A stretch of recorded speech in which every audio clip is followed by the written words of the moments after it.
Thank you, Mr. Speaker. I rise today to discuss the conference report to accompany the National Defense Authorization Act for fiscal year 2021 that we will be considering tomorrow. Mr. Speaker, this is my 20th NDAA, and as ever, I'm incredibly proud of the bipartisan work that went into creating it. Amidst all the 1,300 provisions, however, I want to focus on Section 1752. Section 1752 is based on my bill, H.R. 7331, the National Cyber Director Act, and it is the result of more than 10 years of deliberative thought and advocacy. The provision is simple enough. It creates an office of the National Cyber Director within the Executive Office of the President. The office is led by a director who will be presidentially appointed and confirmed by the Senate. The National Cyber Director is charged with being the President's principal advisor on matters of cybersecurity policy, with developing and overseeing implementation of the National Cyber Strategy. He or she will also be responsible for coordinating government response to serious cyber incidents. And as I said, simple enough, but this represents a complex sea change in the way cybersecurity is handled in the federal government. The need could not be more urgent. Of course, cyber operations, whether carried out by criminals or nation-states, continue to threaten us as a nation. Hardly a day goes by when we don't read about a new ransomware attack taking down an entire hospital system or shutting down businesses. Our adversaries target our elections to strike at the heart of our democracy. They target our defense industrial base that gives us our competitive edge. They even are targeting vaccine research that may be the key to ending the terrible pandemic that we are living through. Cyberspace, Mr. Speaker, is a new domain, and the first that has been created entirely by humankind.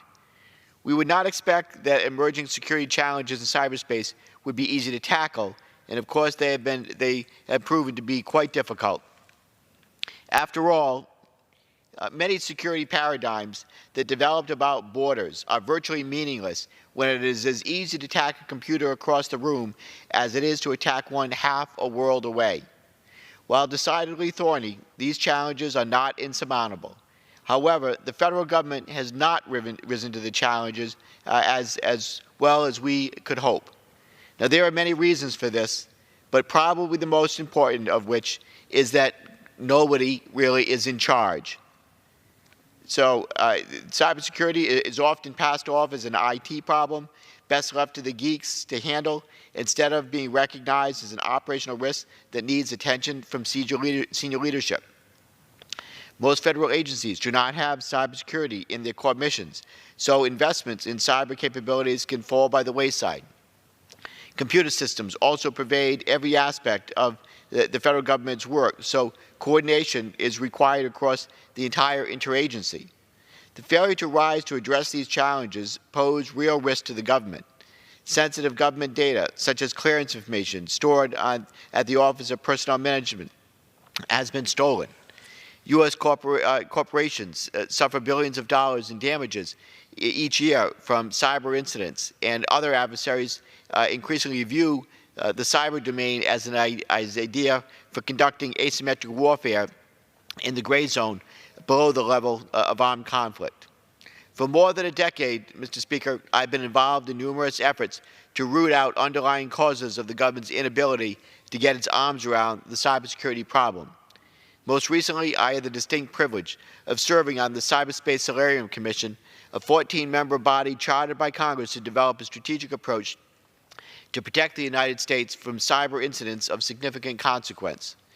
One of the things that these efforts have universally uncovered, a finding endorsed recently by the Government Accountability Office, is that a lack of centralized leadership in the White House is holding the government back.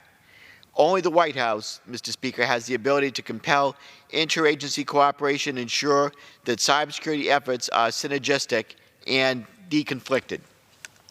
Only the White House can ensure that budgets are adequate both for internal cyber defense and external cybersecurity programs aimed at protecting the private sector. only the White House can effectively coordinate incident response across two dozen agencies with some cybersecurity responsibility. Now, President Bush and Obama both made strides in improving cybersecurity policy coordination within the White House, changes that were at first carried forward by President Trump and his Homeland Security advisor.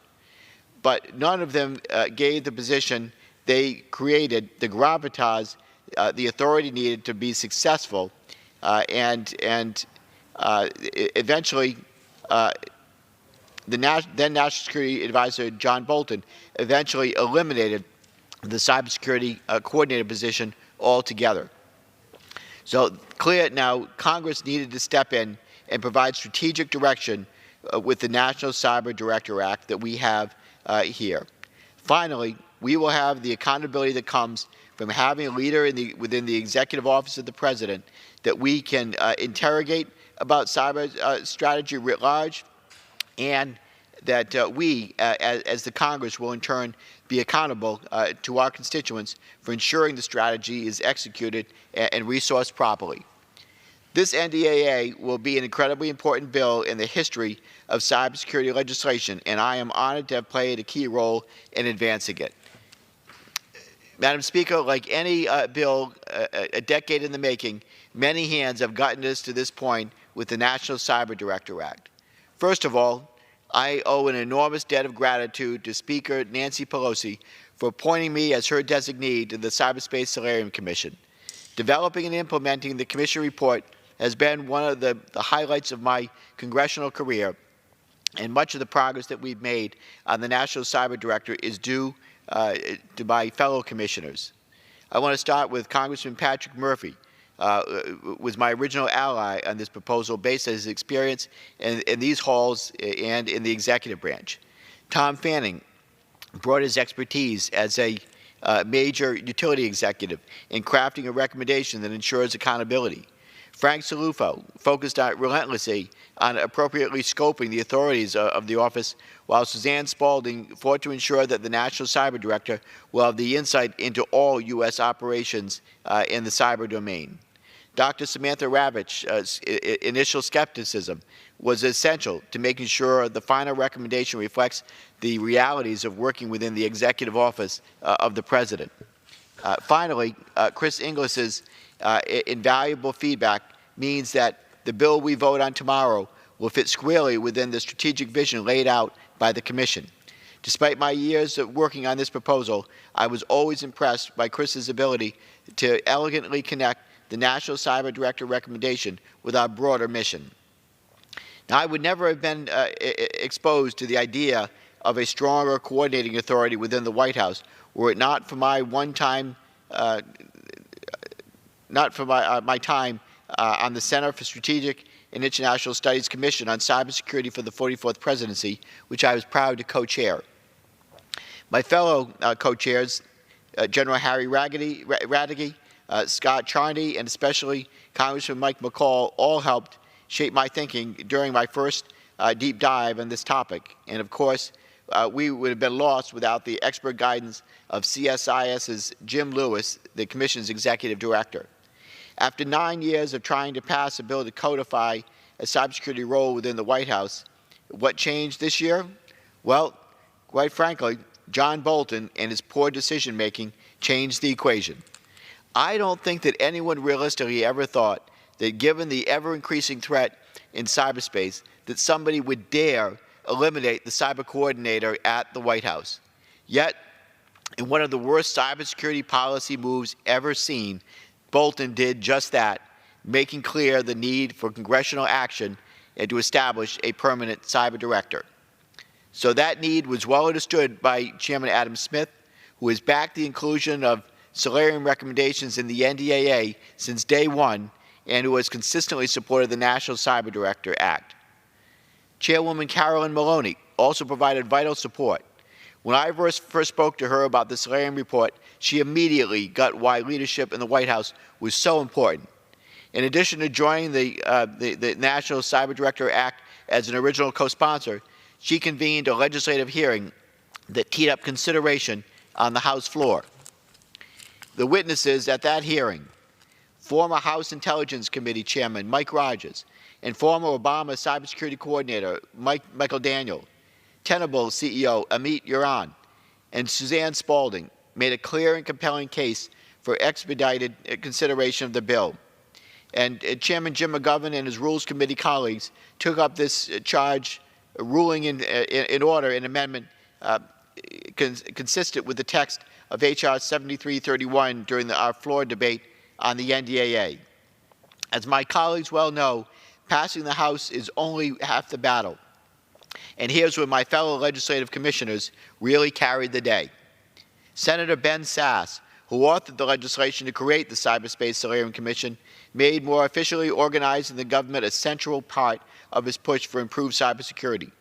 Our colleague and Solarium co-chair, Congressman Mike Gallagher, has been with me every step of the way on the National Cyber Director and the 16 other Solarium provisions we moved through the NDAA process. Anyone who claims that bipartisanship is dead in Washington has not meant these two exemplars of comedy and serious policy deliberativeness.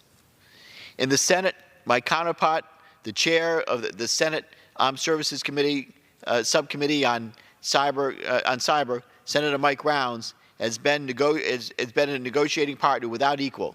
Senator Rounds came to the table with an open mind, asked tough but fair questions, requested additional information about our proposal, and at the end of the day, helped to strengthen it and push it through the conference process.